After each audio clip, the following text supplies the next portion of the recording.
Bismillahirrahmanirrahim. Assalamualaikum warahmatullahi wabarakatuh. Selamat pagi semuanya. Salam sejahtera untuk kita semua. Alhamdulillah kita sekarang sudah memasuki pertemuan kelima, yang artinya 3 pertemuan lagi kita udah ujian tengah semester ya. Gimana rasanya belajar manajemen sumber daya manusia? Semakin pusing atau justru semakin penasaran? Semoga semakin penasaran ya dengan perkuliahan ini gitu. Semakin penasaran gimana sih caranya proses perekrutan itu terjadi, gimana caranya mengelola sumber daya manusia, gimana melakukan testing dan seterusnya. Nah, semoga justru mata kuliah ini membuat kalian semakin penasaran gitu dengan dunia human resource management. Oke, untuk pertemuan kali ini kita akan membahas kelanjutan dari pertemuan minggu lalu dan kita akan membahas mengenai tes dan seleksi karyawan atau employee testing and selection.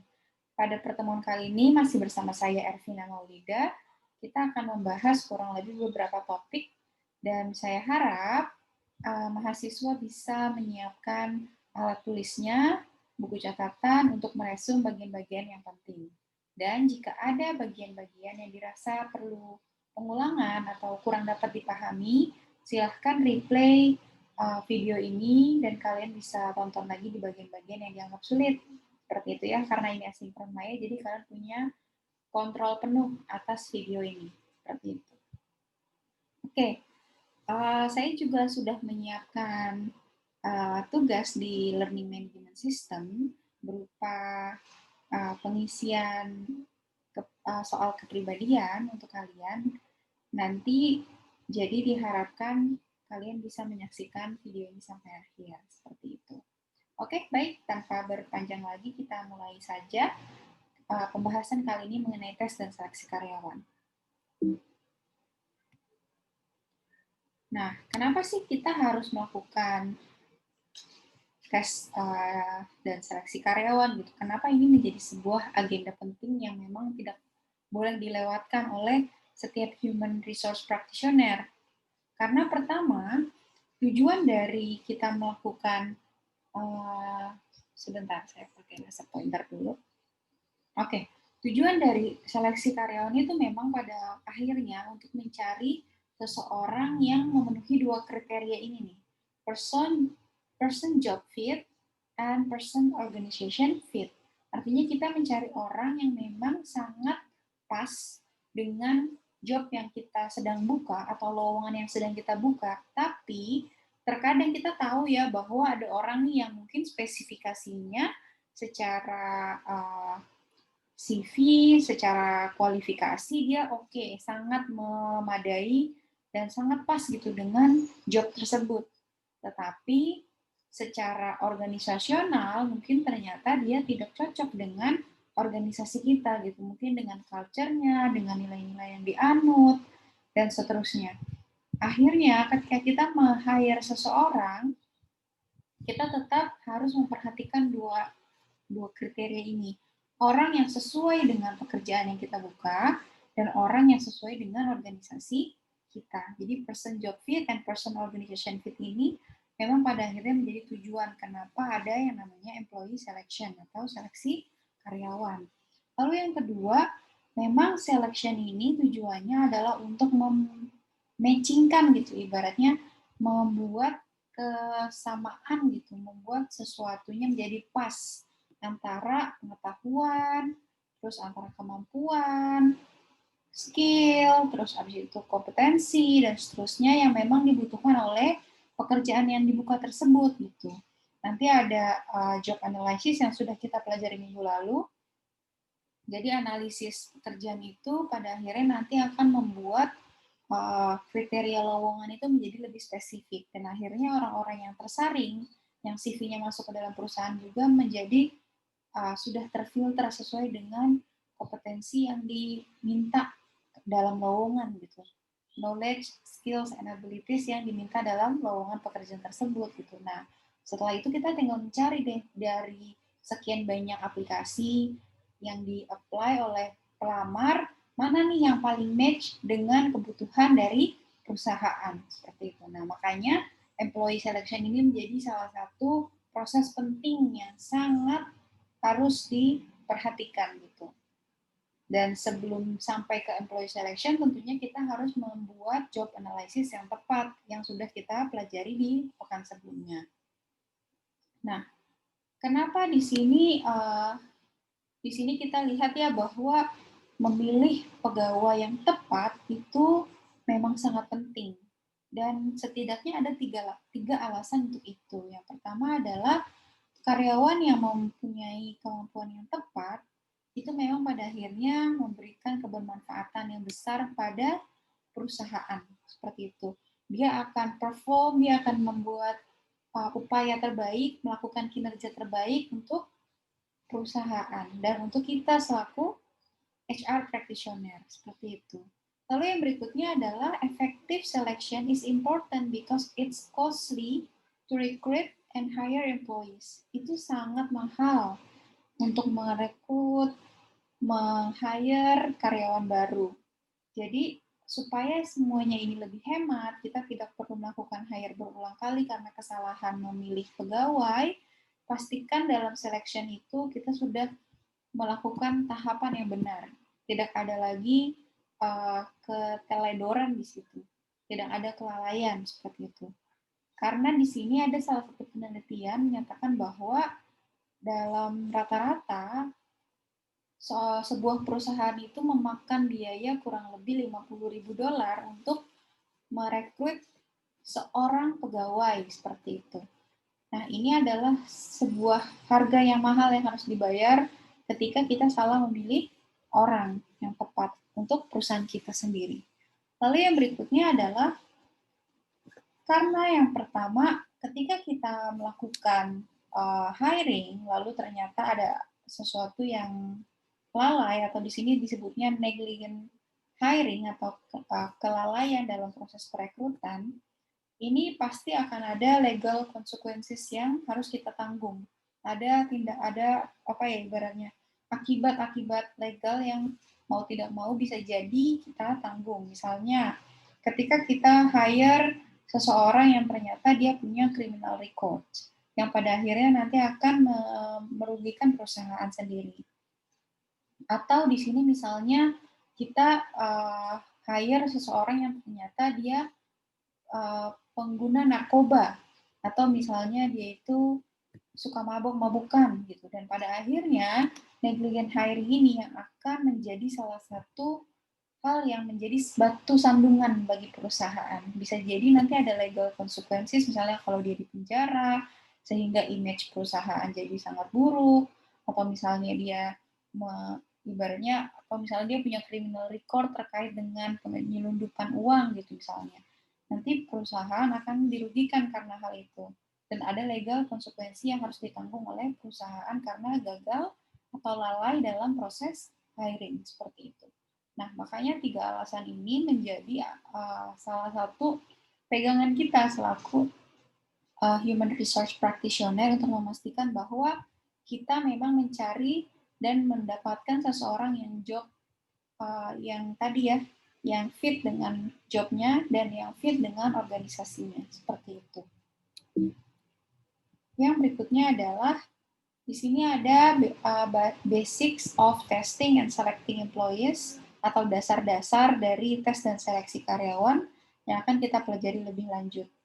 Jadi yang pertama, ketika kita memilih karyawan, kita pasti biasanya sebuah perusahaan akan melakukan beberapa tes.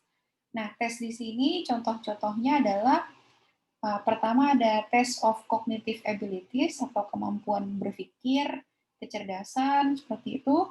Lalu ada test of motor and physical abilities. Ini memang nggak semua perusahaan melakukan tes ini, tapi ini salah satu contoh tes yang dilakukan dalam seleksi karyawan baru.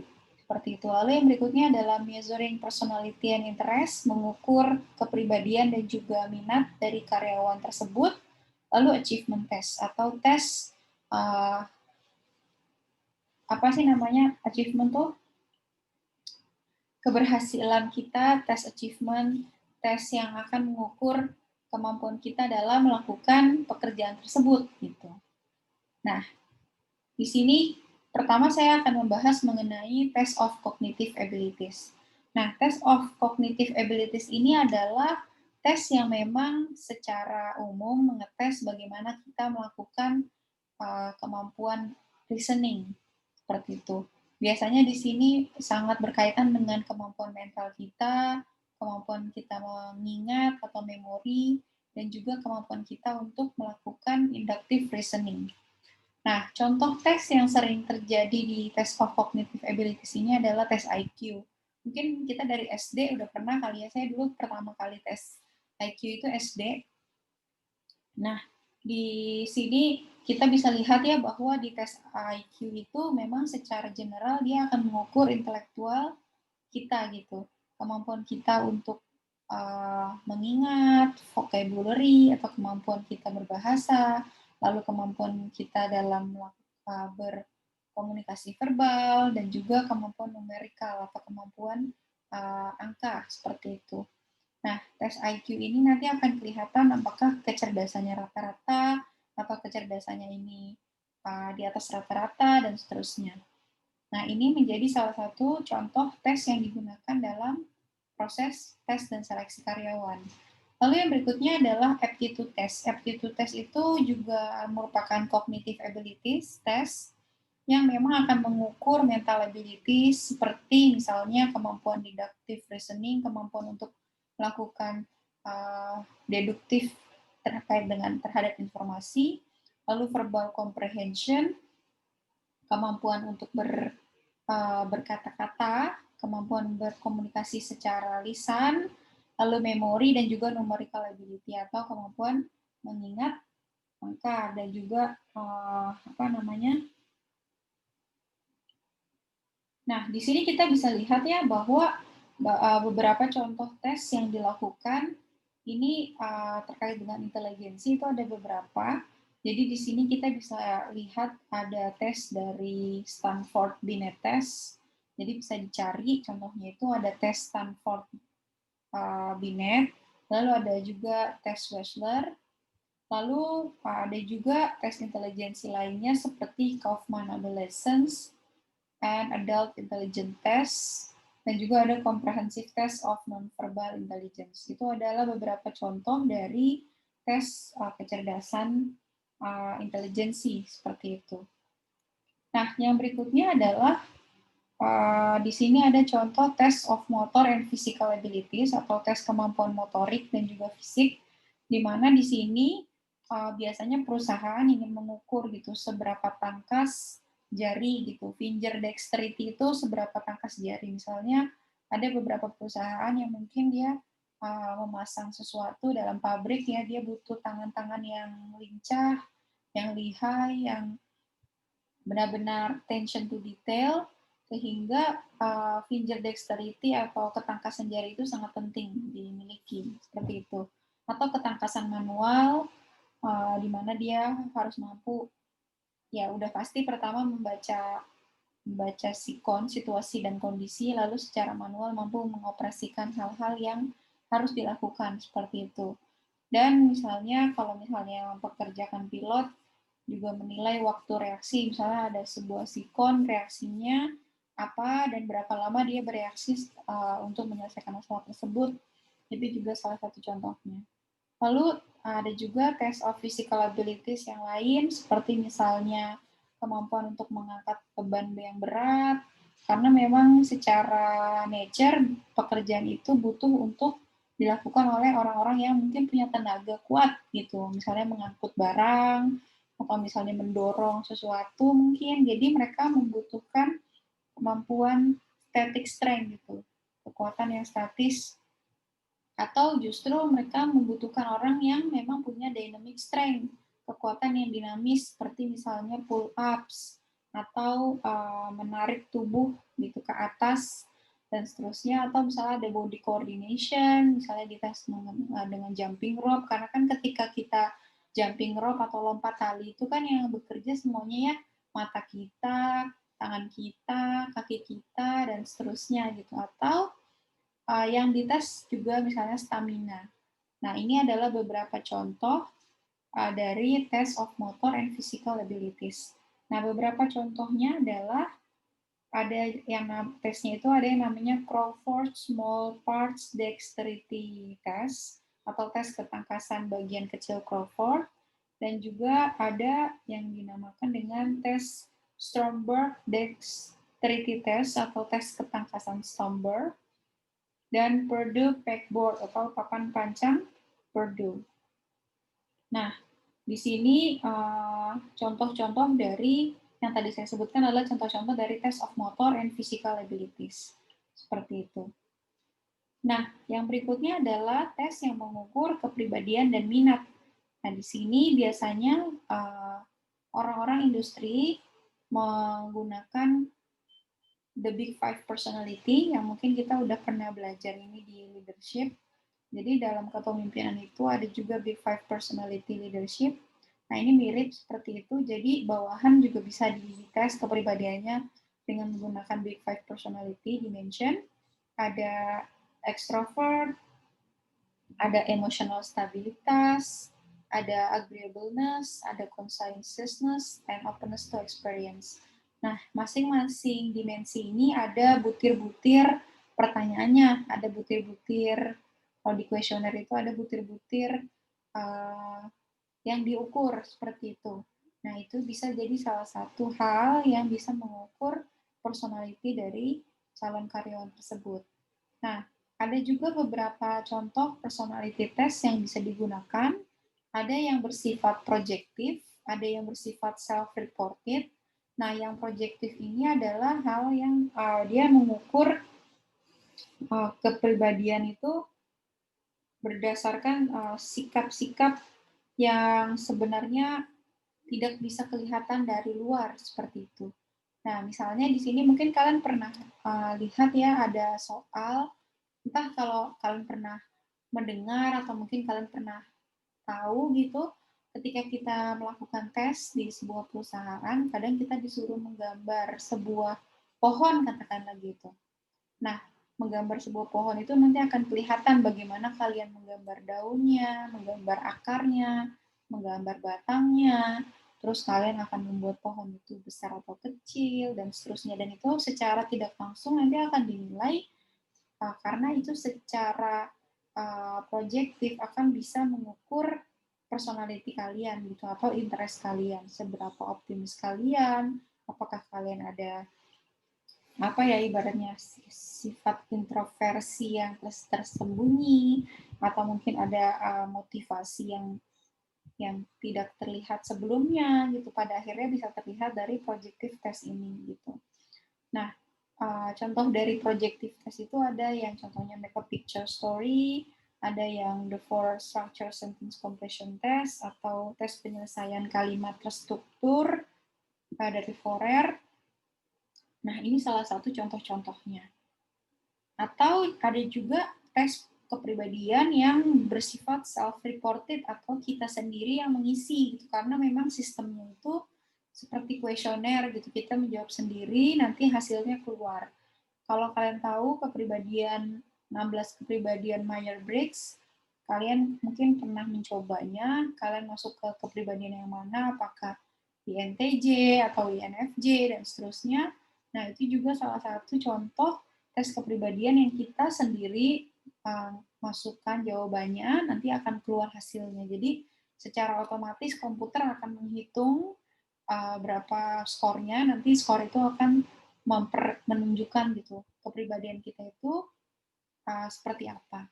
Seperti itu. Nah, nanti ini juga jadi salah satu tugas yang harus kalian kerjakan di Learning Management System, karena saya pengen tahu nih mahasiswa saya di Myers-Briggs itu tipe kepribadiannya apa. Seperti itu. Lalu yang berikutnya adalah achievement test. Nah, achievement test itu memang mengukur pencapaian seseorang gitu, mengukur kemampuan seseorang. Kalau kalian ujian tengah semester, itu kan mengukur pencapaian kalian dari pertemuan 1 sampai ke 7 gitu. Gimana sih kalian progresnya gitu. Nah, achievement test juga akan mengukur nih seberapa banyak sih kalian sudah belajar gitu. Jadi terkait sesuatu hal, misalnya kalian orang ekonomik, misalnya kalian akan dites ada job knowledge terkait area ekonomi.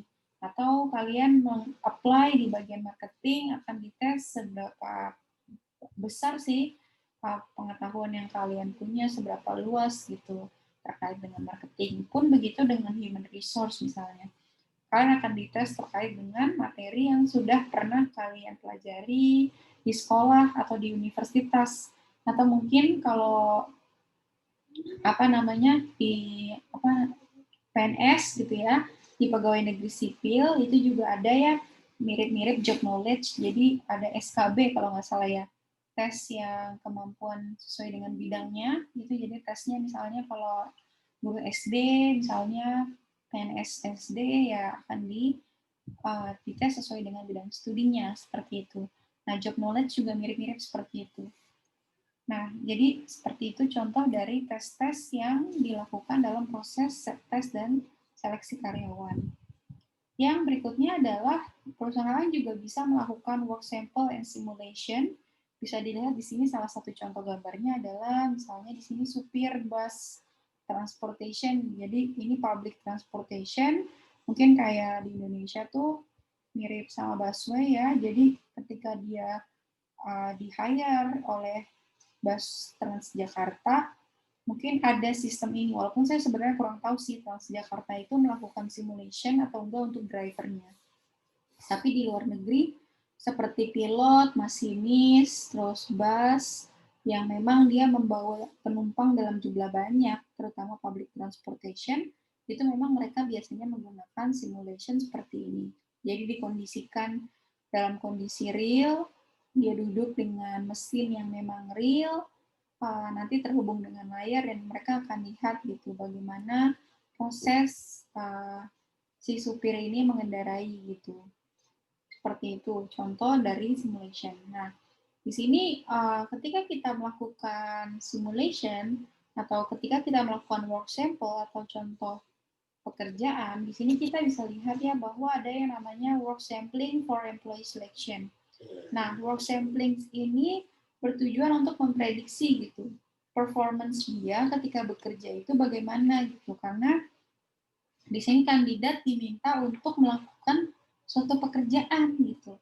Nah, kandidat itu diminta untuk melakukan pekerjaan, satu atau dua contoh pekerjaan yang akan dilakukan, dan diminta mengerjakan itu di hadapan si human resource practitioner atau usernya atau penggunanya, misalnya manajernya. Langsung nanti dia di posisi itu manajernya siapa, nanti mereka akan lihat bagaimana si calon pegawai ini bekerja. Kayak misalnya ada work samples untuk kasir, di mana mereka diminta untuk mengoperasikan cash register, atau bagaimana mereka counting money, menghitung uang. Nah, di sini contoh dari work sample, work sampling seperti itu. Nah, work sampling teknik ini banyak digunakan oleh perusahaan, terutama yang memang berkaitan dengan hal-hal teknis ya, sehingga mereka memang meminta apakah kandidat tersebut bisa melakukan satu atau dua tugas yang mungkin bersifat rutin gitu. Nanti mereka mungkin mengukur mana pegawai yang paling efektif dan efisien, yang paling cekatan, dan seterusnya. Seperti itu. Lalu yang berikutnya kita juga bisa melihat di sini ada yang namanya situational judgment test. Di mana situational judgment test ini memang tes yang dibuat untuk melihat gitu bagaimana pelamar menilai situasi yang nantinya akan ditemui di tempat kerja gitu. Jadi memang dia menilai gimana nih kira-kira nih si A menghadapi kondisi ketika ada di perusahaan gitu. Jadi ditempatkan sesuai dengan situasinya gitu, menilai situasi itu seperti apa nih gitu. Misalnya di sini ada contoh ya, contohnya di sini ada contoh soal gitu. You are a sales associate at Best Buy in Miami. The store sells electronics including smartphones. Competition comes from other neighborhood retailers and from online firms. Many customers who come to your store check the product with you and then buy it on Amazon. Jadi banyak orang yang datang ke toko itu bertanya kepada kita selaku sales associate, tapi ternyata dia nggak beli di store kita. Mereka hanya bertanya ke kita, dapetin product knowledge-nya, tapi mereka pada akhirnya end up in Amazon. mereka beli online, kayak misalnya nanya-nanya di toko, tapi ujung-ujungnya belinya di Tokopedia, kayak gitu. Nah, as a sales associate, you are responsible for providing exceptional customer service, demonstrating product knowledge, and maximizing sales. You get a weekly salary with no sales incentive. How would you respond to this situation? A customer comes to you with a printout for a Samsung Galaxy phone from Amazon.com and proceeds to ask you detailed questions about battery life and how to work the phone, while mentioning that Amazon's price is $50 less than yours. You have been with this customer for almost an hour, and there are other customers waiting. You would, one, tell the customer to go buy the phone on Amazon. Two, tell the customer to wait 20 minutes while you take care of another customer.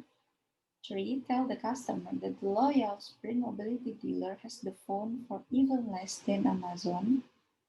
4.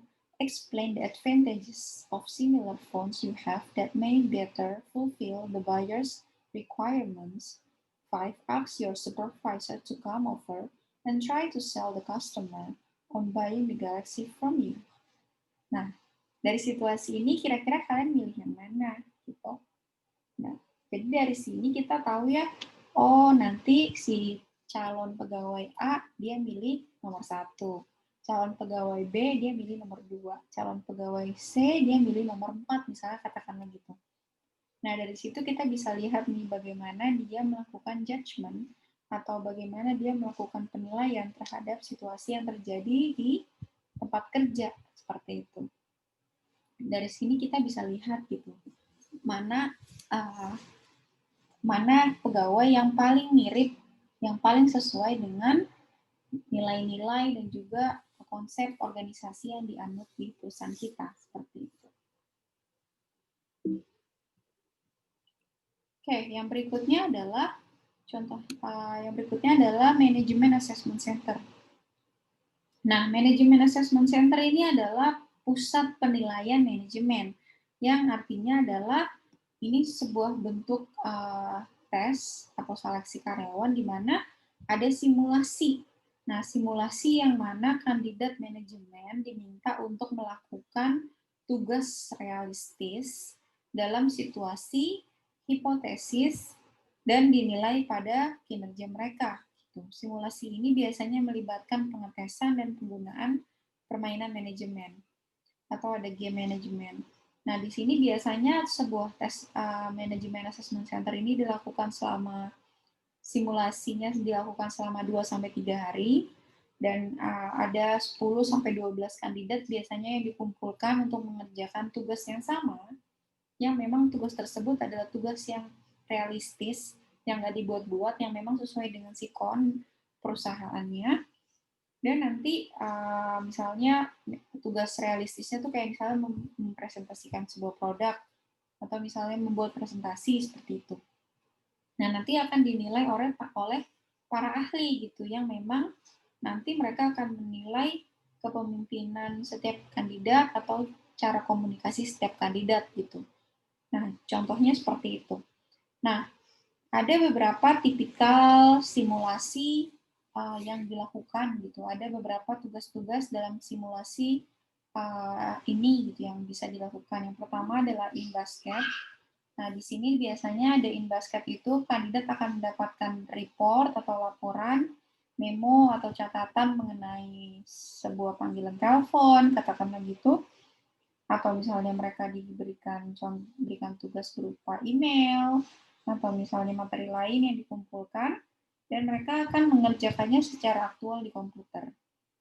Nah, di sini kandidat memang diminta harus melakukan tindakan yang tepat gitu untuk setiap materi. Jadi kalau misalnya tesnya berupa telepon, melakukan incoming phone calls, misalnya mereka harus menerima telepon, mencatat pesannya, mencatat siapa penelponnya, gitu. Itu semua harus dilakukan dengan benar. Atau misalnya ketika mereka diminta untuk melakukan email, terkait email penawaran pada perusahaan lain, misalnya dia harus melakukannya dengan benar gitu. Jadi Di sini nanti ada evaluator yang akan menilai effort dari atau usaha dari si kandidat dalam melakukan contoh-contoh tadi. Nah, ini tuh tadi contohnya in basket. Lalu ada berikutnya leaderless group discussion. Di sini mereka akan meminta kandidat-kandidat yang mau di-hire untuk datang ke suatu tempat lalu melakukan diskusi. Nanti mereka akan mengevaluasi bagaimana interpersonal skill dari masing-masing peserta atau kandidat gitu. Bagaimana dia bisa diterima oleh kandidat lain, lalu bagaimana kepemimpinan dia dalam kelompok, bagaimana pengaruh dia dalam kelompok, dan seterusnya. Leaderless group discussion ini nggak cuma dilakukan untuk meng-hire pekerja di perusahaan aja, karena saya waktu itu beasiswa S2, waktu saya di Indonesia mengikuti tes seleksi LPDP untuk ke UK, itu pun saya salah satunya yang dites adalah kemampuan leaderless group discussion. Kalau nggak salah waktu itu saya yang dites, saya datang ke sebuah ruangan, di situ ada kurang lebih 15 orang, kami berduduk di sebuah lingkaran. Nah, di situ kami diberikan satu topik oleh seorang psikolog, dia duduk di ujung meja. Nah, topiknya itu berkaitan dengan doli. Nah, mungkin kalian pernah dengar ya, Doli Street di Surabaya. Jadi ada salah satu jalan di Surabaya yang itu memang penuh dengan prostitusi. Jadi mirip sama Red Light District di Amsterdam, di mana jalanan itu memang digunakan untuk prostitusi gitu. Jadi ada banyak wanita atau bahkan pria yang ada di etalase-etalase karena memang ibaratnya dia bisa dibeli gitu waktunya. Nah, contohnya seperti itu yang kita harus mendiskusikan apakah si doli ini harus dibubarkan atau tidak. Dan bagaimana dengan anak-anak si pekerja seksual tersebut. Karena mereka kan orang tua juga yang punya anak. Nah, gimana caranya kita menyikapi anak-anak tersebut. Nah, kita di situ berdiskusi. Nah, kuncinya adalah ketika kita melakukan leaderless group discussion, kita tidak boleh menjadi sosok yang mengatur gitu. Karena ini kan leaderless ya. Leaderless itu artinya tidak ada pemimpin sebenarnya di dalam kelompok itu. Di dalam kelompok itu sebenarnya tidak ada pemimpin, tidak ada moderator, tidak ada orang yang ibaratnya ya tidak ada orang yang memimpin gitu di grup tersebut gitu. Nah, di sini makanya kita akan berperan sebagai orang yang bisa memfasilitasi semuanya gitu. Interpersonal skill kita akan kelihatan di situ bagaimana kita tidak menjatuhkan teman kita. Jadi ketika ada menyatakan pendapat, kita tidak langsung menyanggah atau menolak mentah-mentah, tapi misalnya kita menghargai dulu pendapat dia. Baik, saya sepakat gitu, saya sepakat dengan pendapat A, namun ada beberapa hal yang saya rasa perlu ditambahkan, misalnya gitu, atau ada beberapa hal yang perlu menjadi catatan, dan seterusnya. Terus ketika kita lihat ada teman kita yang mungkin belum memberikan sebuah input atau kata-kata tambahan, kita juga bisa mengajak dia untuk ikut terlibat gitu. Nah, misalnya kalian bisa bilang di dalam kelompok, sepertinya ada sepertinya kita sudah sepakat terkait dengan beberapa hal, namun ada teman-teman kita yang mungkin belum sempat untuk berbicara. Mungkin kita memberikan waktu untuk mereka. Jadi memang kita tidak memoderatori acara, tapi kita memfasilitasi teman-teman kita gitu. Nah, di sini kita nanti bisa kelihatan bagaimana kita bisa mengelola kelompok yang memang nggak ada leadernya gitu. Nah, di situ nanti kalian bisa lihat lagi, mungkin nanti kalian bisa searching bagaimana caranya melakukan leaderless group discussion. Tapi ini memang salah satu simulasi yang dilakukan tidak hanya dalam seleksi beasiswa, tapi juga dalam seleksi pegawai. Seperti itu. Lalu yang berikutnya ada manajemen games, di mana biasanya nanti partisipan akan menyelesaikan masalah realistik dalam sebuah perusahaan dalam bentuk misalnya simulasi competing in marketplace, misalnya ada simulasi membuat rancangan promosi dan seterusnya.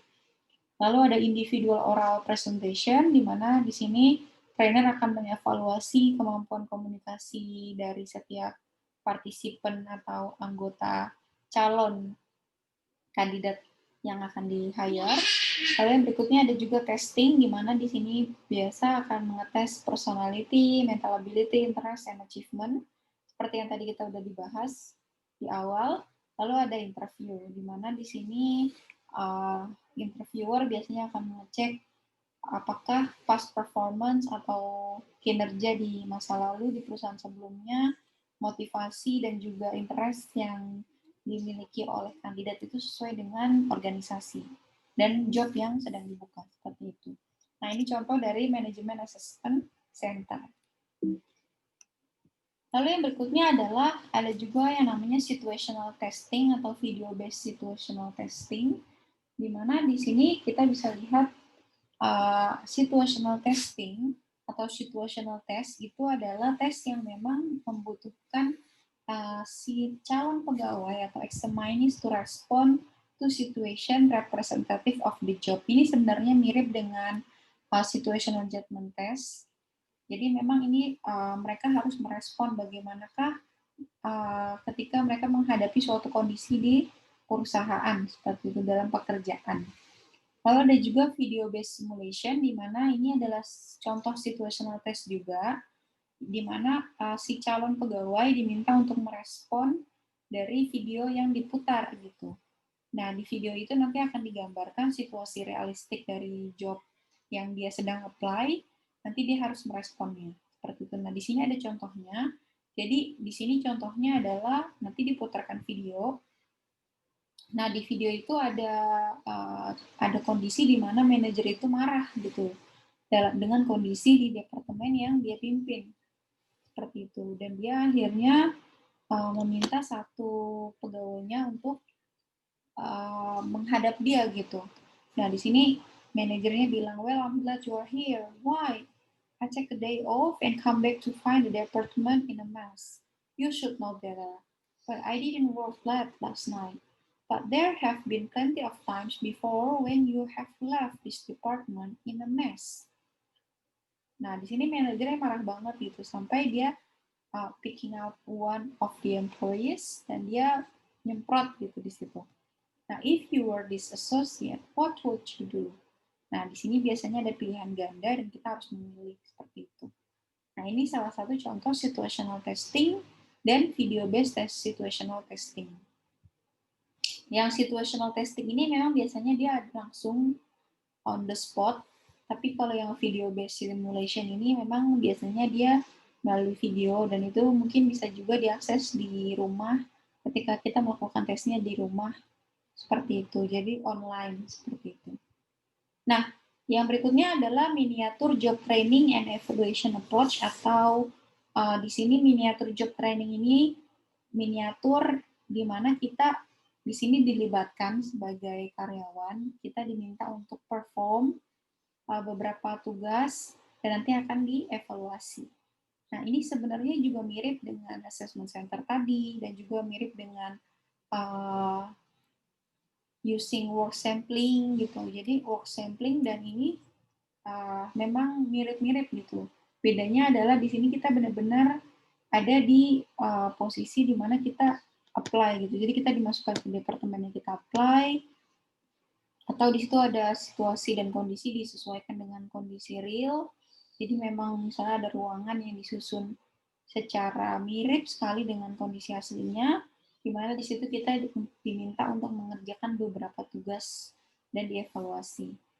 Nah, biasanya tes ini akan menggunakan actual samples of the job gitu. Jadi memang kontennya harus relevan dan valid gitu. Kita akan diminta mengerjakan tugas-tugas aktual seperti itu. Nah, yang berikutnya adalah ketika kita melakukan tes dan seleksi, kita juga bisa menggunakan metode ini nih, realistic job review. Jadi salah satu yang melakukan ini adalah Honda. Jadi di Honda, ketika kita apply, udah masuk semua CV, kurikulum fiktif, terus itu resume, dan motivation letter, dan seterusnya, kita akhirnya diminta untuk datang ke sebuah perusahaan, misalnya katakanlah di situ Honda cabang mana gitu ya. Nah, di situ nanti kita diminta untuk menonton sebuah video. Di video itu diperlihatkan kondisi real dari pekerjaan yang di-apply seperti itu. Nah, dari video-video tersebut nanti mereka memang secara tidak langsung akan melakukan screening gitu. Karena ketika mereka melakukan mempertontonkan video itu, banyak pada akhirnya para calon pegawai Honda itu yang mundur karena mereka merasa bahwa pertama dari video itu terlihat bahwa pekerjaan di Honda itu berat gitu. Kedua, misalnya untuk bagian yang pabrik atau teknis, mereka harus mengerjakan itu dalam waktu cepat dan itu rutin, selalu seperti itu berkali-kali. Jadi mereka akan kelihatan tuh, oh ternyata untuk membuat sebuah motor, pekerjaannya itu sulit gitu. Dan mereka membutuhkan tadi tuh kelincahan jari dan seterusnya. Dan akhirnya beberapa orang memilih mundur. Nah, secara tidak langsung job review ini membuat para calon pegawai sadar gitu bahwa mereka mungkin bukan kandidat yang tepat. Jadi mereka sadar diri gitu. Ketika mereka sadar diri, akhirnya mereka mundur gitu. Nah, ini untuk perusahaan juga, perusahaan secara tidak langsung diuntungkan gitu, karena realistic job review ini membuat orang-orang langsung mundur kalau memang mereka nggak sanggup gitu. Dan akhirnya secara dari sisi employer, dari sisi pemberi kerja, mereka nantinya akan mendapatkan pegawai-pegawai yang berkurang gitu minatnya untuk mundur di saat mereka sudah diterima gitu, karena mereka secara konsep, secara apa ya ibaratnya secara pengetahuan mereka sudah tahu apa yang mau mereka lakukan, mereka sudah siap dengan situasi dan kondisi yang real gitu.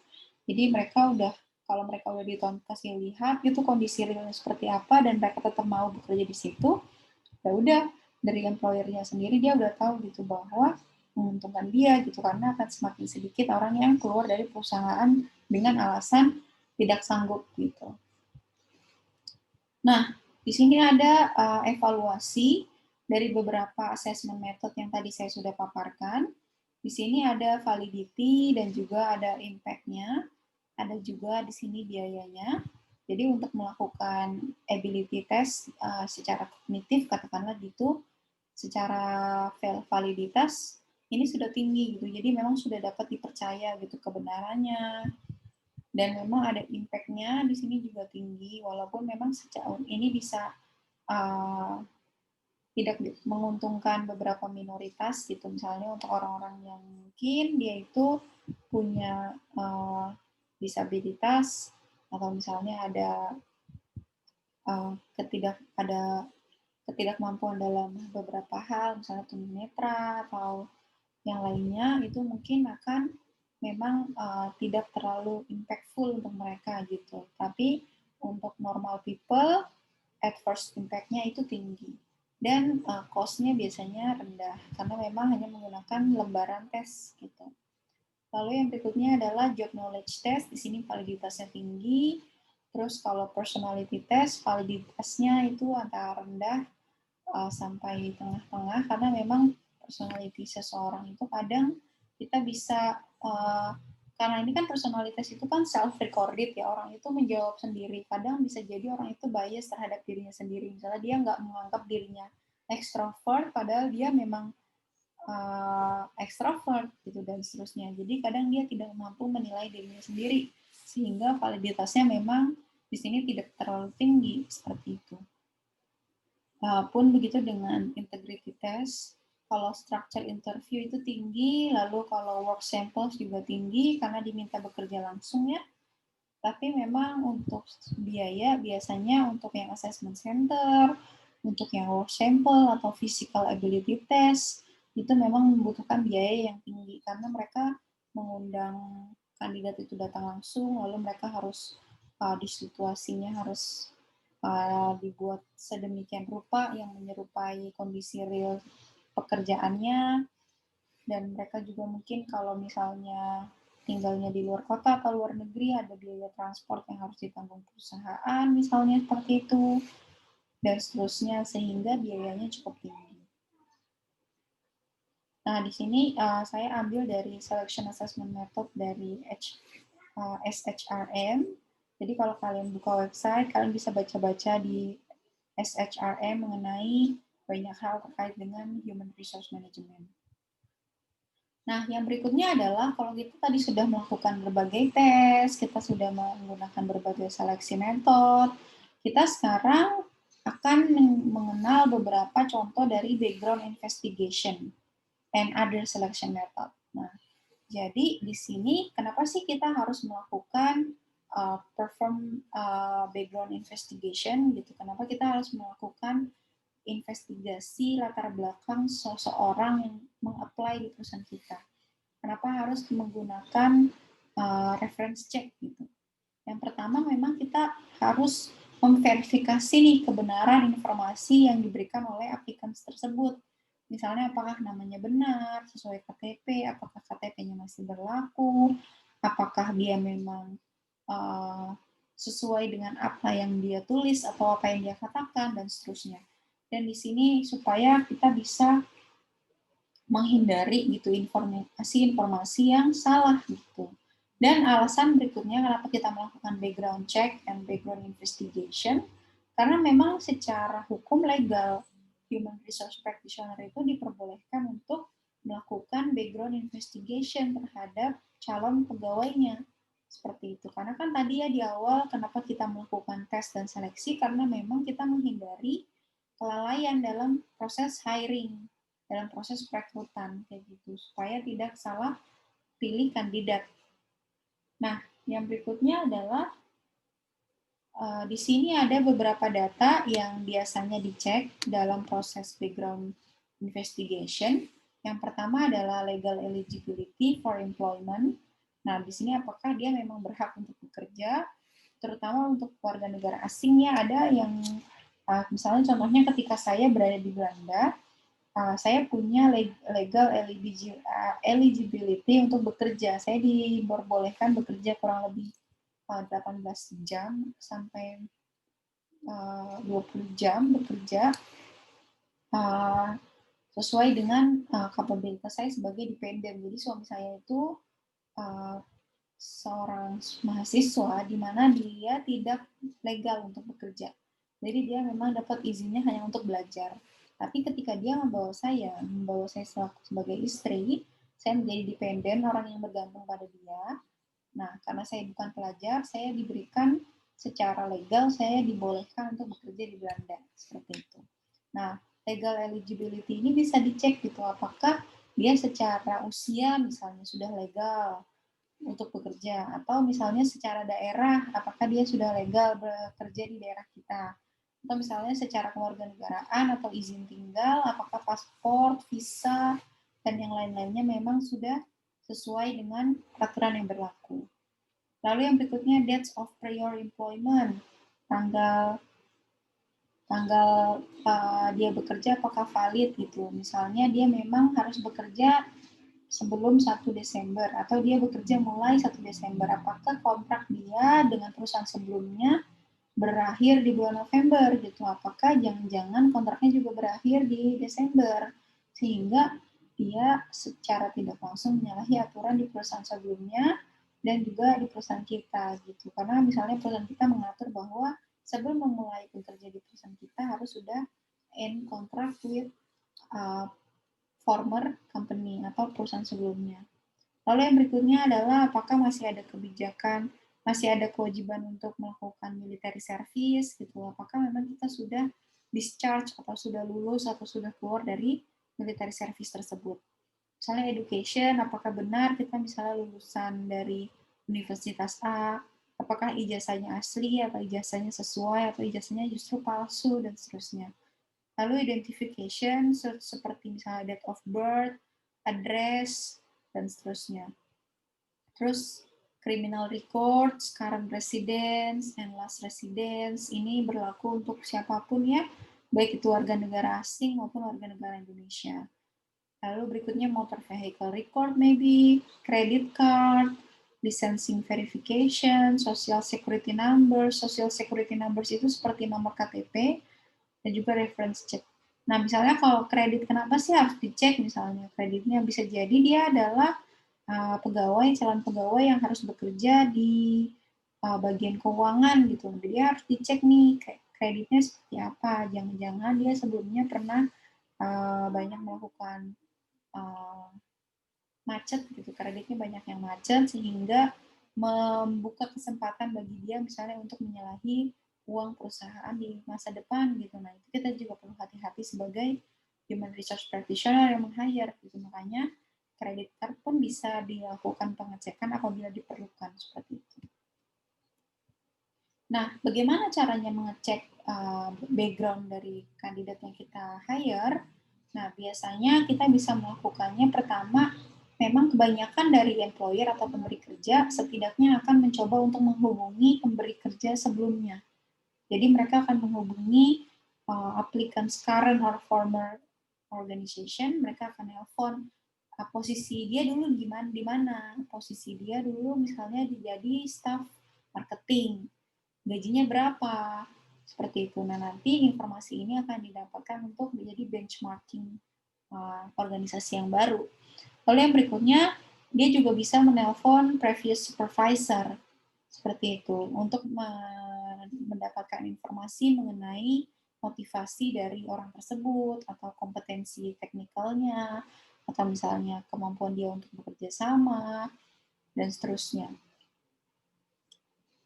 Walaupun memang banyak beberapa perusahaan juga yang tidak memperbolehkan manajer atau siapapun memberikan informasi terkait dengan pegawai lama kepada orang di luar perusahaan. Tapi beberapa perusahaan masih bisa, apalagi untuk perusahaan-perusahaan yang mungkin dia punya kerjasama ya, seperti itu. Atau ada orang dalam yang bisa memberikan informasi, itu bisa. Seperti itu. Nah, ini adalah contoh dari reference checking form. Jadi misalnya kita mau menghubungi via telepon bos si calon pegawai yang lama. Di sini bisa kita lihat ya.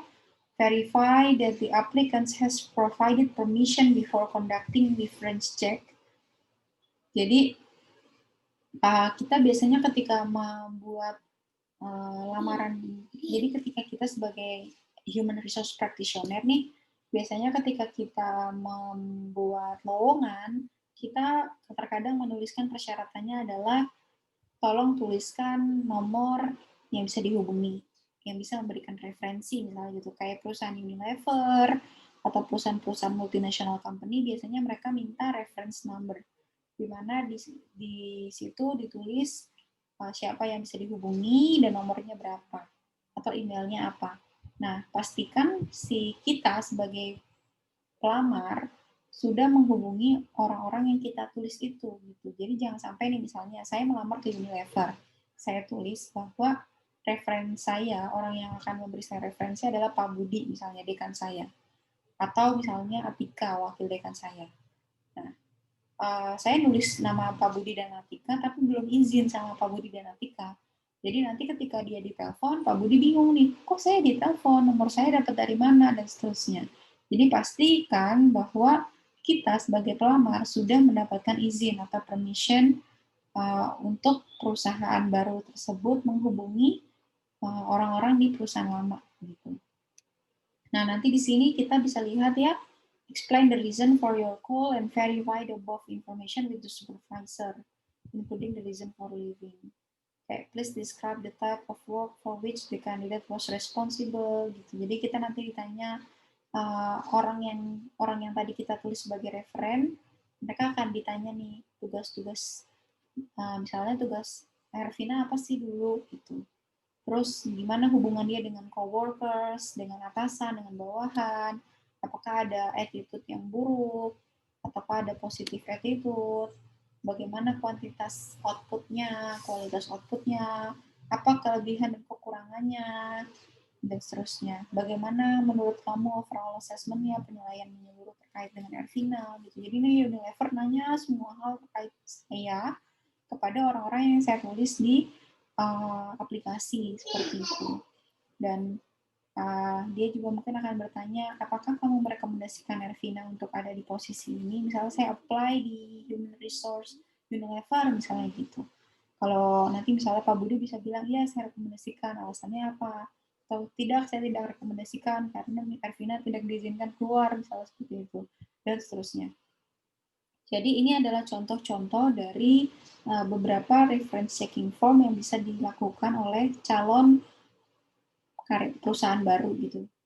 Jadi di sini contohnya seperti itu. Ini bisa kalian gunakan. Jadi kalau kalian jadi human resource practitioner, maybe in the next few years, kalian nanti ada orang yang apply ke kalian, dan ternyata dia ngasih reference number, orang yang bisa kalian hubungi untuk bertanya-tanya, bisa background checking. Nah, kalian bisa menanyakan poin-poin ini kepada orang tersebut untuk mengecek apakah pelamar itu sudah tepat atau belum. Apakah itu dia adalah pelamar yang kalian cari atau tidak, seperti itu. Nah, kenapa sih making the background check more valuable? Kenapa sih kita harus melakukan background check? Tadi kan sudah jelas ya. Nah, gimana caranya kita membuat background checking ini menjadi lebih bernilai gitu, nggak cuma nanya-nanya doang. Nah, pertama, ketika kita mau memaksimalkan background checking ini, pertama kita harus pastikan gitu bahwa di application form ada statement di mana aplikan memang harus menandatangani atau memberikan authorize kita untuk melakukan background checking atau credit checking.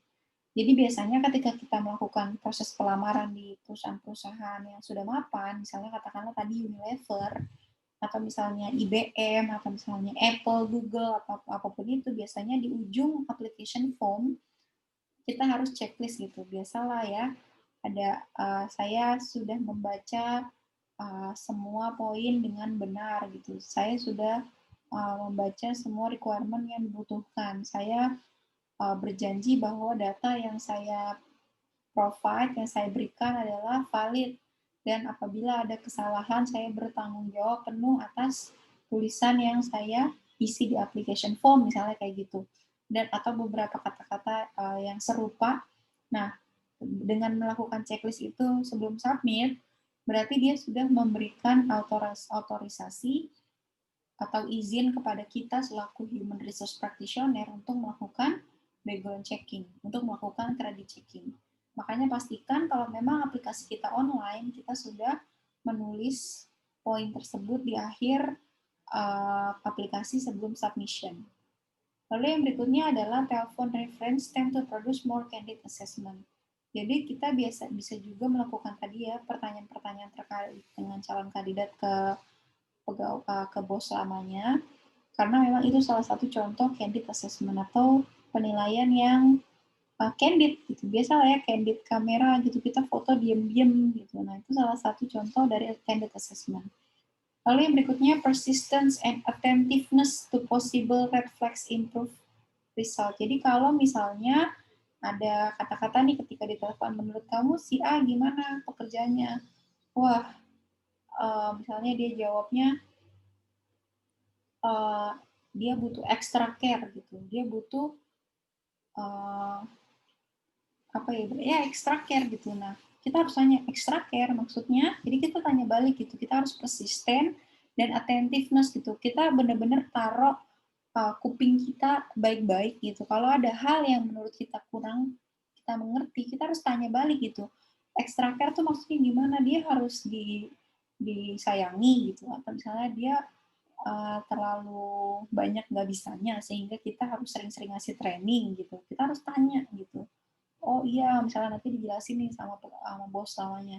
Extra care maksudnya di sini dia tuh orangnya manja banget gitu. Kalau mau dikasih kerjaan, dia nanya mulu, nggak punya inisiatif. Kita harus ngasih extra care terus ke dia. Gini loh caranya, saya tuh capek gitu. Nah, dengan kita bertanya, kita dapat informasi tambahan. Kalau ada kata-kata yang extra care atau misalnya dia such a burden gitu, misalnya dia itu beban gimana maksudnya, kita tanya balik gitu. Pokoknya kalau ada kata-kata yang ambigu, kita harus tanya balik. Lalu yang berikutnya, compare the application to the resume. Nah, resume itu biasanya atau CV itu kan sesuatu yang dibuat langsung oleh si karyawan. Nah, resume itu biasanya ada perusahaan yang nggak cuma minta CV, tapi dia juga minta calon pegawainya untuk mengisi application form, misalnya via website. Nah, kita cocokin nih apakah application form ini cocok dengan CV-nya. Jangan sampai CV-nya itu indah banget, tapi ketika dimasukin ke application form ternyata kosong. Karena misalnya di application form itu benar-benar detail banget, sedangkan CV itu cuma 1 lembar. Jadi keindahan di CV itu nggak tergambar nih di application form. Makanya kita mau membuat background checking itu lebih valuable dengan membandingkan keduanya apakah match atau enggak, atau ada yang sugar coating atau enggak. Sugar coating tuh maksudnya ada yang dimanis-manisin gitu, padahal enggak manis. Gitu. Yang berikutnya adalah try to ask open-ended questions. Maksudnya di sini bertanya kepada calon pegawainya atau misalnya kepada bos di perusahaan terdahulu, pertanyaan-pertanyaan yang open-ended. Kalau misalnya kita nanya nama kamu siapa, Ervina Maulida, itu kan ya emang pertanyaannya ada jawaban pastinya, close-ended question gitu. Tapi kalau open-ended question, kita tanyanya how, misalnya bagaimana kinerja dia gitu. Bagaimana cara dia bekerja, why gitu, kita tanya kenapa kok dia keluar gitu, sehingga itu membuka peluang-peluang kita mendapatkan informasi tambahan dari open-ended question tersebut. Lalu yang berikutnya adalah ask the references supplied by the applicant to suggest other reference. Jadi misalnya nih tadi kan saya sudah memberikan bahwa referen saya adalah referen adalah orang yang akan memberikan referensi. Referen saya adalah Pak Budi. Nah, nanti kan si HC atau Human Resource Practitioner ini akan nelfon Pak Budi. Pas nelfon, bisa nanya nih sama Pak Budi, kira-kira Arifina di kantor dekatnya sama siapa ya? Kira-kira siapa yang bisa saya hubungi yang lebih dekat sama Arifina supaya saya bisa bertanya lebih lanjut. Misalnya nanti Pak Budi bilang, oh iya, kamu bisa menghubungi Dita. Dita itu teman dekatnya Arifina, misalnya gitu. Oh, boleh saya dengan nomornya Pak Budi. Jadi kalau Pak Budi kasih, nah nanti saya Human Resource Practitioner itu bisa telepon Dita untuk bertanya lebih lanjut terkait dengan siapa sih Arvina Maulida, misalnya seperti itu. Nah, jadi bisa seperti itu juga ya, ask the references supplied by the applicant to suggest other references. Seperti itu. Oke, yang berikutnya adalah metode juga yang bisa digunakan, ada metode yang bisa digunakan untuk background checking, itu bisa menggunakan polygraph. Polygraph itu adalah alat yang bisa mengukur perubahan psikologis seseorang, misalnya ketika dia diminta untuk menjawab sesuatu, tiba-tiba perspiration atau pernapasannya jadi cepat atau deg-degan atau gimana, nah itu bisa kelihatan di polygraph. Atau bisa juga dengan menggunakan tes kejujuran gitu, tes kejujuran secara tertulis gitu, written honesty test. Di mana di sini memang ini salah satu psychological test yang memang akan mendesain apakah si orang yang mendaftar ini atau job applicant ini jujur atau tidak gitu. Apakah ada kontraproduktif gitu. Nanti di sini bisa kelihatan. Lalu ada juga grafologi. Di sini grafologi itu penggunaan analisis tulisan untuk menentukan ciri-ciri kepribadian, misalnya apakah nanti kepribadiannya ini nanti akan terungkap tuh, apakah dia punya motivasi atau misalnya dia mandiri, apakah dia justru isolated dan seterusnya. Di sini biasanya akan mengungkapkan kebutuhan, keinginan, dan ciri-ciri psikologis dari orang tersebut seperti itu. Nah, yang berikutnya adalah human lie detectors atau detektor kebohongan. Kayak misalnya nanti ada orang yang melihat secara kepribadian dia memang tahu tuh kalau misalnya tanda-tanda kebohongan kandidat tuh gimana sih body language-nya, apakah ada kegelisahan, apakah ada pernapasan yang tidak teratur, atau ada ukuran pupil yang tiba-tiba membesar lalu mengecil, lalu kaki-kaki yang disilangkan, kayak gitu. Atau misalnya ada respon-respon verbal lainnya yang akan kelihatan seperti itu dari human resource, human lie detector tadi. Lalu ada juga job physical requirement. Di sini biasanya mereka pengen lihat gitu apakah ada medical limitation kayak gitu. Misalnya tadi ya untuk beberapa pekerjaan yang memang membutuhkan fisik, nah nanti ada tesnya Nah, nanti dilihat tuh apakah misalnya ada limitasi seperti itu. Atau misalnya mereka sengaja mengadakan job physical requirement, kayak misalnya mereka minta medical check up ya, supaya nanti kalau ada kompensasi bisa kelihatan nih mana pegawai yang nantinya mungkin akan minta kompensasi sangat banyak karena penyakit tertentu misalnya seperti itu. Lalu juga ada substance abuse screening, kayak misalnya beberapa perusahaan juga meminta drug screening atau misalnya tes urin atau misalnya tes darah dan seterusnya. Mereka pengen mengecek apakah penyandu atau bukan nih calon pegawainya, apakah menggunakan miras atau tidak dan seterusnya. Nah, metode-metode ini bisa digunakan untuk proses seleksi juga gitu. Jadi selain kognitif, selain physical motorik, achievement test, background checking, kita juga bisa menggunakan metode-metode ini dalam proses tes dan seleksi karyawan. Oke, jadi secara keseluruhan kita memang harus berhati-hati dalam proses atau melakukan seleksi karyawan. Itu penting karena beberapa hal yang tadi sudah disampaikan di awal. Yang pertama karena memang untuk melakukan rekrutmen itu membutuhkan biaya yang mahal dan biayanya akan lebih mahal lagi ketika kita salah meng-hire orang. Karena bisa jadi produktivitasnya akan sangat tidak signifikan sehingga perusahaan akan merugi dan seterusnya. Lalu yang berikutnya adalah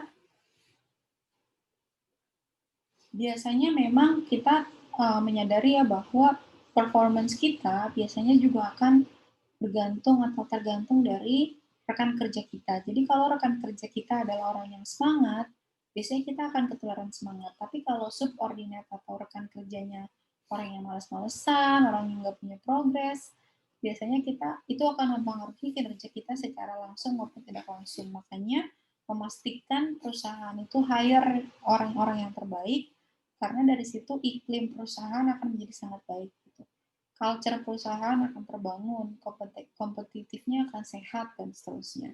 Makanya performance itu memang always depends on the subordinates. Gitu. Jadi subordinates itu matter. Yang berikutnya adalah it is costly, seperti yang tadi sudah disinggung ya, to recruit and hire employees. And mismanaging, salah kita memanage hiring proses tersebut, bisa ada legal implication juga, kayak misalnya tadi equal employment, terkait dengan negligent hiring, atau defamation, atau pemalsuan, atau kelalaian dalam meng-hiring orang yang ternyata narkotik, pengguna narkotika, dan seterusnya. Atau kita nanti akan kesandung masalah equal employment kalau nggak hati-hati dalam memilih karyawan. Gitu. Lalu yang berikutnya, kita juga tadi sudah mengenal ya berbagai macam tes, tapi testing itu hanya sebagian dari proses seleksi. Kita juga bisa menggunakan background investigation dan juga other selection procedure yang tadi sudah dijelaskan terkait dengan tulisan, body language, dan seterusnya untuk memastikan bahwa yang kita hire itu adalah yang terbaik.